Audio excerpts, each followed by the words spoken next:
मेरे बच्चों, मैं नीरज शर्मा आज आपको उत्परिवर्तनवाद के बारे में बताऊंगा। सबसे पहले बात करते हैं उत्परिवर्तन की, यानी कि म्यूटेशन। ये है क्या?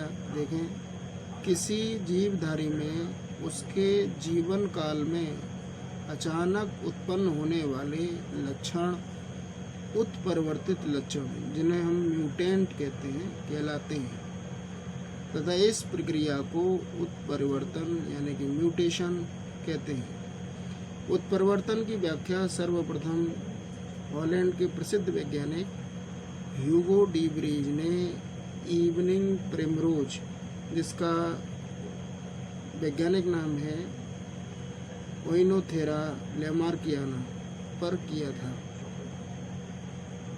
इसमें प्रजनन संबंधी प्रयोगों के दौरान ह्यूगो डी ब्रीज ने अनेक भिन्न भिन्न लक्षणों वाले पौधों को देखा, जिन्हें उन्होंने उत्परिवर्ती कहा, यानी कि म्यूटेंट, तथा उनमें विभिन्नता पैदा करने वाली प्रक्रिया को उत्परिवर्तन नाम दिया।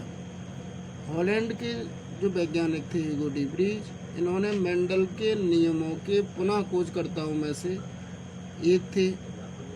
म्यूटेशन शब्द उन्होंने ही पहली बार प्रयोग किया और सन 1903 में उनकी पुस्तक द म्यूटेशन थ्योरी प्रकाशित हुई, जिसमें इसके बारे में बताया गया। अब बात करेंगे हम उत्परिवर्तन के सिद्धांत क्या हैं।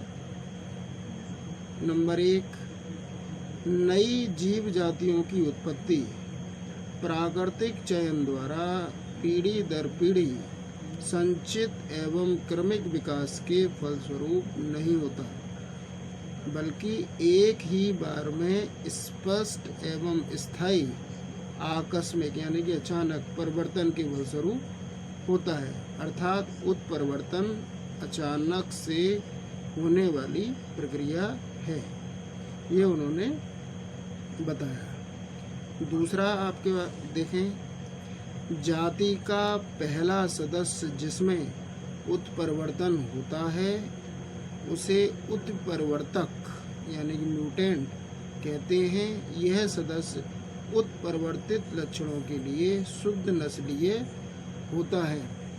इसका मतलब यह है कि जाति के जिस सदस्य में यह उत्परिवर्तन होगा उसमें कोई कमी नहीं होगा, यानी कि शुद्ध नस्लीय होगा। तीसरा देखते हैं, उत्परिवर्तन अनिश्चित होते हैं। कैसे होते हैं? अनिश्चित, अर्थात यह एक से अधिक अंगों में दिखाई दे सकते हैं।